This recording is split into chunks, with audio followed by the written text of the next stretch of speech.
Tonight's story is the first chapter of a work in progress, so hopefully it's not too rough round the edges. It's from a book called Galoshans, named not after the festival but after the traditional play which was performed in various places around Scotland at the end of the 19th century. And fair warning too, this is maybe a bit more of a horror story than a ghost story, though there definitely are some unhappy spirits involved. Something was torn. Not a straight and careful tear like opening a letter or preparing strips of old newspaper for papier-mâché. This was a clawing, ragged tear ripping something apart, leaving a gap, an empty space hung with shreds, a hole big enough for something to get through. There was a sound too, a thick crack like wood splintering, scattering shards and skelfs into the night and under thumbs. If you'd been passing nearby, you may have heard the noise that followed, a distant hammering, the clanging of metal. Then that too was gone, and there was only a brief whistling and the scratch of broken, bitten fingernails on old sackcloth before the silence again took hold. And what was torn was stitched back up, hastily enough to leave a scar. Elsewhere, Sandy Maxwell limped to his window and scowled out onto the street. Dark by 7 o'clock, and if it was going to be dark, it should at least be quiet too. Instead, children scuttled back and forth across the road, laughing and shouting like it was still summer. Sandy wished for rain and quiet. There was a knock at the door. Sandy had taken the batteries out of the doorbell because the constant ringing had annoyed him to the point of tears. But they got wise now, knew just to knock. He knew it was them, knew there would be no one there. The knocking continued, the laughter too. Later there would be the shouting and kicking at the door. Sandy left the living room and walked to his kitchen for a biscuit, glancing hardly at all at the front door, just to be sure no real visitors stood outside. In the kitchen, he rummaged through the cupboards, finally locating a packet of soft pink wafers. That would have to do. He chewed the wafer slowly as he looked out the window across the fields, the bare tree branches casting long shadows on the scrub. The window cracked. Startled, Sandy stepped back. It cracked again. He peered out to see if he could see anyone throwing stones. Nothing. Just the empty fields and the bin store. He reached out towards the window, intending to push gently and assess the damage, but before he could, there was another crack, bigger this time, as if the stone had been thrown with greater force, though he still hadn't seen a stone strike the glass, or heard the laughter of whoever was throwing it. He knew it would be them, though. This was how they would torment him next. He'd seen this kind of thing on the news. Soon it would be flaming rags through the letterbox. He should phone the police. Should he? Should he phone the police? Things were tense enough on the street. Instead, he walked back into the living room and drew the curtains, hoping they would assume he'd gone to bed and start annoying one of the other houses.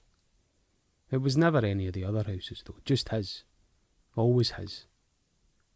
Darker nights soon. Maybe a few months of peace. Sandy drifted off in his chair, but he did not sleep long. There was no knock this time, no warning, just the crash of the front door as it swung open and smashed into the wall, breaking the plaster. A group of people stood outside. Sandy couldn't tell how many. Too many. He stood up and stepped quickly into the hall towards the door, hoping perhaps to close it back over. The figure who had first kicked it open still stood with his leg outstretched, and now, with an exaggerated motion, he kept his foot outstretched, almost impossibly outstretched, and slowly stepped over the threshold of the front door. In comes I, said the intruder. Get out, shouted Sandy. I've got cameras on. As the figure stepped further forwards under the hall light, Sandy could now see that he wore a hood made from an old sack. There were 2 torn holes for eyes and an open flap for the mouth. And now he knew that there was going to be trouble. Look, all right, Whatever you've heard, it's not true." The figure stepped forward again, and instinctively Sandy stepped further back into his house. The gathered figures still outside the door laughed. Now that Sandy could see him clearly, he realised his intruder was too short to be an adult. This was a child of 12 at the most. The low light at the door had perhaps made him seem taller. The door had been almost smashed off its hinges with that kick. Could a child do that? Drugs, thought Sandy. They're all on drugs and they're here to rob me. The figure now leaned towards Sandy, a smile just visible through the gash in the sack. "Look to me, McGlashan. McGlashan is my name." That sounded familiar to Sandy. "From over on Weir Street?" "Well, away back to your own bit. I'm calling the police." Sandy knew he should have done this sooner, but he also knew that the police maybe wouldn't be hurrying to help him anyway. The second figure stepped in now. A face smeared chalk white sat beneath a ragged tin crown spotted with rust. Sandy noticed the wooden sword too late. It slammed hard into his stomach, winding him. He turned and stumbled away from the hall, back towards the kitchen. 3 other children had now entered his house, and the last one giggled as he closed the door and locked it. He could now see they were all dressed in costumes. Painted faces, rags and sackcloth, oversized white shirts, torn and smudged with mud, like rag dolls come to life. The last boy in wore a pointed straw hat, hung with old ribbons and bells all around the rim. He walked behind the rest, swaying his head from side to side, and the little troop all stepped forward as one, keeping time with the chimes. Sandy gasped for breath, hoping to talk to them, assert control. These were children after all. He held out his hands, gesturing for them to stop and stand still. The boy with the tin crown leaned forward and bit 2 of Sandy's fingers so hard he heard the bone crack. As Sandy reeled back, the boy struck him again with the sword, and the first boy in, McGlashan, held out his foot for Sandy to stumble over. Sandy fell hard onto the kitchen floor.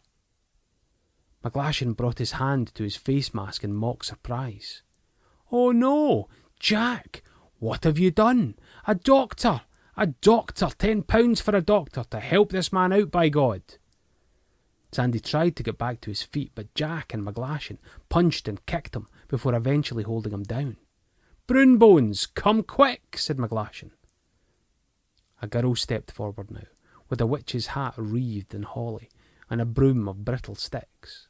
She swept the floor as she stepped forwards, towards Sandy, chanting, "Here is he, here is he, here is he." Behind her walked the smallest member of the company, dressed in a suit jacket and a battered old bowler hat. His face was hidden beneath a gas mask, and he carried an old black leather bag. McGlashan slapped Sandy on the shoulders and pointed towards the boy. "Good news, sir. Broonbones is here."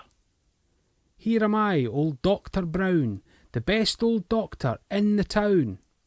"Well, that's good news, doctor, for this man is terrible sick."